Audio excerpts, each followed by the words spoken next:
Salut à toi, bienvenue dans cette vidéo, j'espère que tu vas bien, que tu as la forme. Aujourd'hui, on va voir comment j'aurais pu perdre énormément d'argent avec des accidents que j'ai eu sur la location de voiture entre particuliers cet été.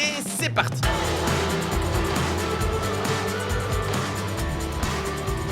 Cet été, coup sur coup, la même voiture a eu le pare-choc abîmé et j'aurais pu absolument tout payer de ma poche et donc mon business de location de voiture entre particuliers n'aurait pas du tout été rentable, au moins sur cette voiture, parce que j'aurais eu des travaux à payer de ma poche. Or, si on fait bien les choses, on n'a rien à payer et c'est un peu le but de cette vidéo aujourd'hui. Donc je vais te montrer tout simplement ce qui s'est passé. Alors je vais réduire mon écran ici. Et voilà. Donc ici, on a eu le premier dommage de l'été qui était sur l'avant de la voiture, sur le pare-choc avant. Attends, je me mets, voilà, je m'installe, tranquille. Ok, c'est parti. Donc, pas horrible, hein, c'est pas la fin du monde, mais clairement, ça a frotté.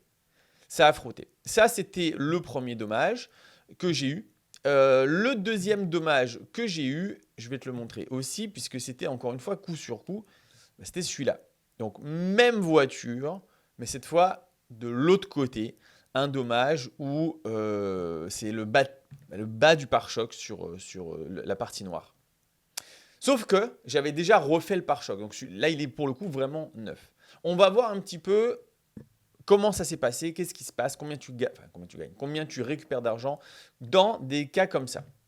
Alors, la première chose à savoir, c'est qu'il faut bien faire les choses.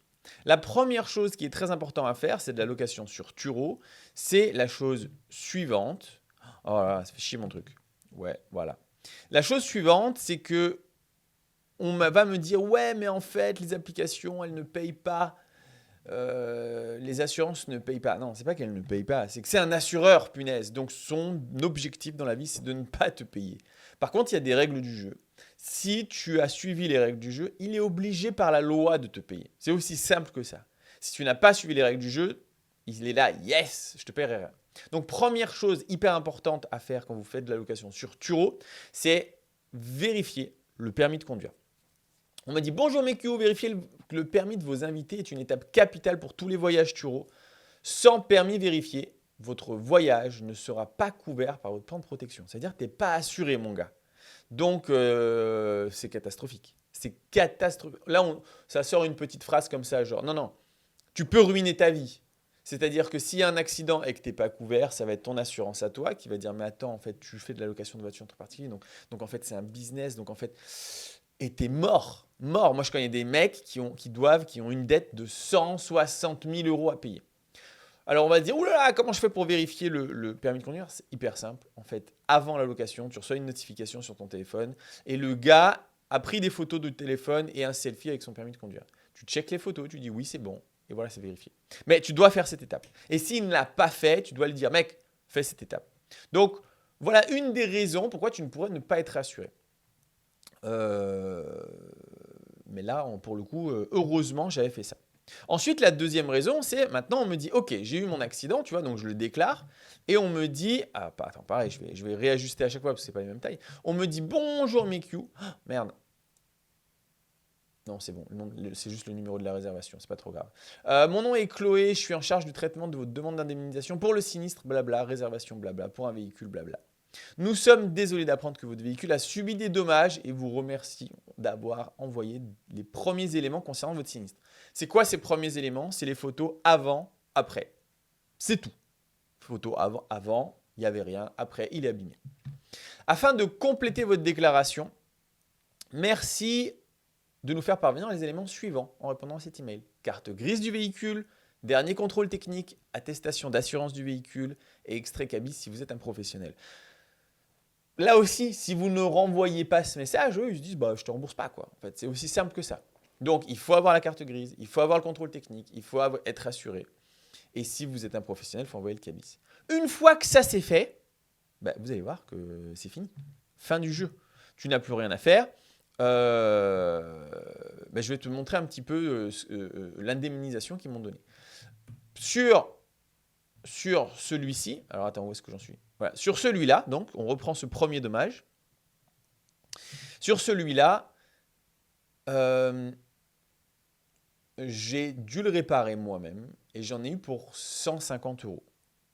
sauf que, j'ai pas touché 150 euros. Je vais te montrer combien j'ai touché pour ce dommage-là. Je reprends en grand.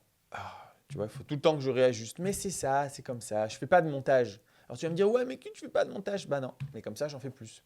Bonjour MQ, avant tout, nous tenons à vous remercier de votre patience et votre coopération. Alors ça a duré littéralement 2 ou 3 jours. Hein. C'est très, très rapide.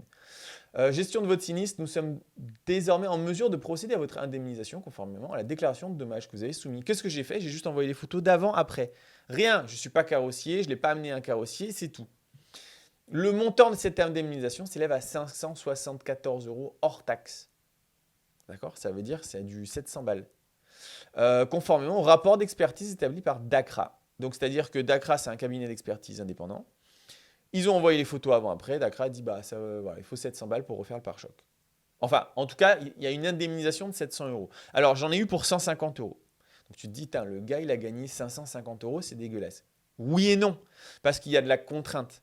Ça veut dire que derrière, j'ai reloué le véhicule abîmé, parce qu'il y avait de la réservation tout de suite. Ensuite, j'ai dû arrêter de louer le véhicule 1 ou 2 jours ou 3 jours, le temps de pouvoir l'amener pour que le carrossier puisse prendre la couleur. Ensuite, qu'il le fasse. Enfin, tu vois, je perds des jours de location et surtout, je perds de mon temps. Mon taux horaire est, pour moi, hein, je ne sais pas si c'est vrai, mais il est insane. Tu vois, je suis au moins à 400 balles de l'heure. Moi, si je travaille, c'est pour moins 400 balles de l'heure. Donc, c'est sûr que si j'amène que j'en ai pour 3 heures, je perds du temps. Voilà, je perds de l'argent, quelque part.